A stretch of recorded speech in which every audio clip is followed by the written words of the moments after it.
অনেক দিন আগে নার্সারি থেকে যে অনেকগুলো চারা নিয়ে এসেছিলাম, সময়ের অভাবে গাছগুলোকে লাগানোই হয়ে ওঠেনি। তাই আজকে একটু সময় করে গাছগুলোকে লাগাতে বসেছি। প্রথমেই একটা টালি খোলা দিয়ে ছাঁদাটাকে বন্ধ করে দিতে হবে, তারপরে সামান্য মাটি দিয়ে গাছটাকে বসিয়ে দিতে হবে। হাই যা, সেটাই তো বলা হলো না, এটা কি গাছ? এটা জুঁই ফুলের গাছ।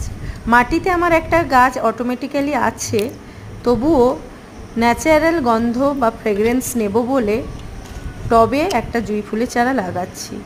এর আগে ভিডিওতে দেখিয়েছিলাম আমার টবে একটা বেল ফুলের চারা আছে, তার গন্ধ এত সুন্দরই লাগে যে রুম ফ্রেশনারের প্রয়োজন হয় না।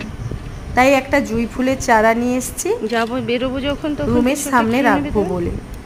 বেল, জুঁই, গন্ধরাজ, রজনীগন্ধা এইসব ফুলগুলোর এত সুন্দর গন্ধ যে এগুলো আলাদা করে কোনো বাড়ির চারিদিকের পরিবেশটাকেই গন্ধময় করে রাখে। এত সুন্দর লাগে যে সন্ধ্যের সময় এক কাপ চা আর গন্ধ ফ্রি পাওয়া যায়। অনেক বকবক করলাম, ততক্ষণে টাটা বাই বাই। আর আমার চ্যানেলকে সাবস্ক্রাইব করতে ভুলবেন না। Good night.